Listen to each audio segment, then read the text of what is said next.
Good day, everybody. What you're looking at today is the finished product of a vehicle that I've been working on for the last several days. Actually, I've given it quite a bit of time on it and got it done fairly quickly.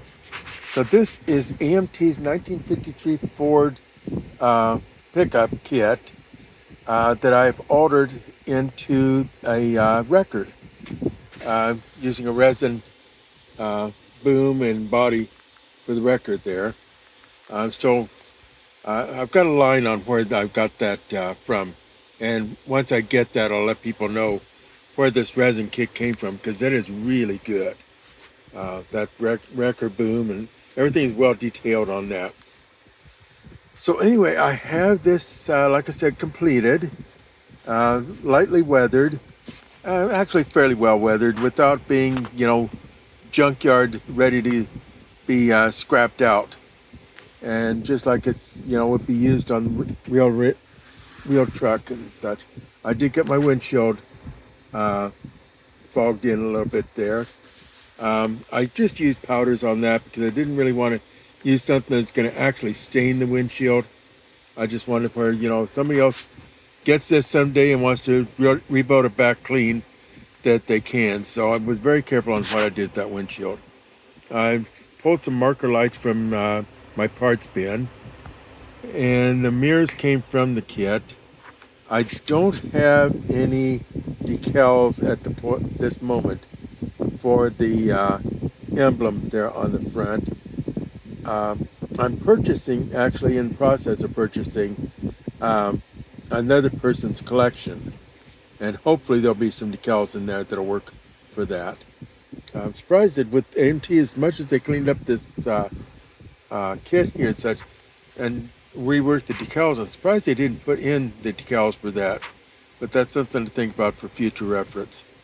So the wording on it is still, sorry about bouncing this, I'm using an iPhone for videotaping this.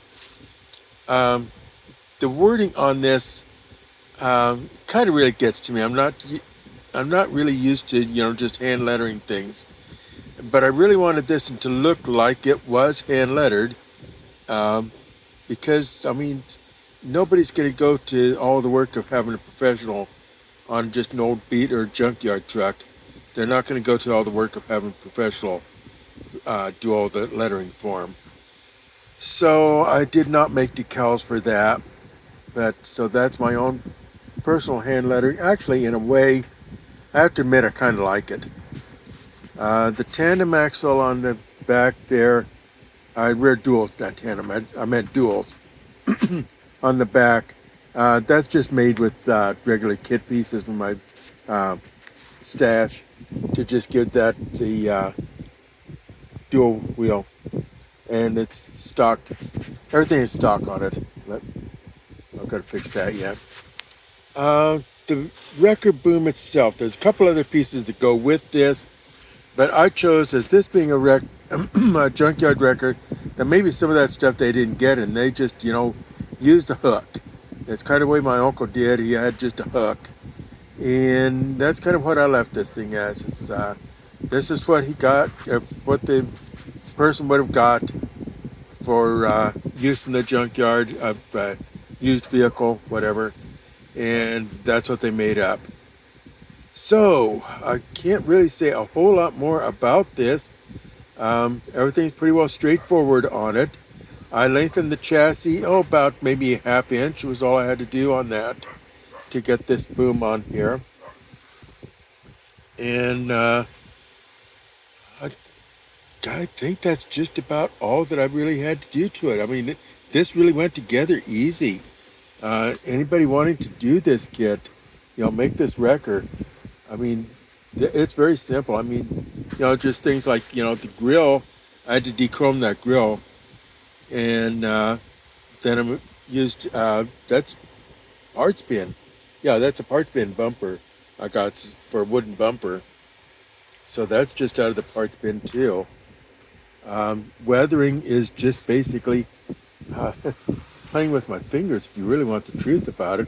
I put a little bit of weathering chalk on that, and then took my fingers and just kind of smoothed things out and squished them out, and that's what I got out of it.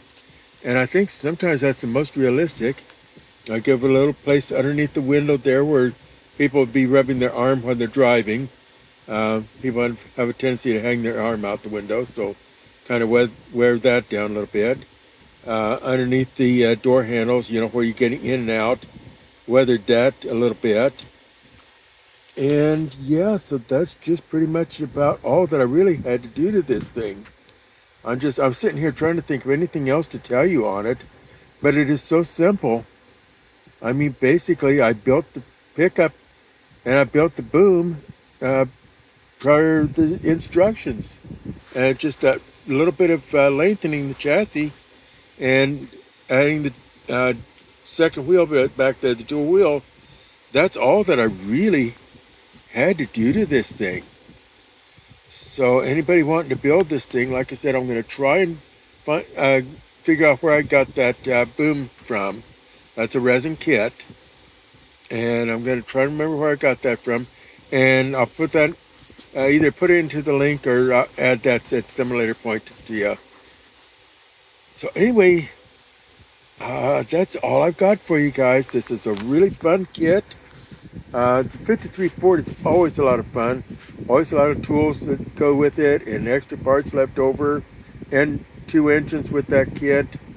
It's just a lot of fun kit and a lot of benefits afterwards. I highly recommend it.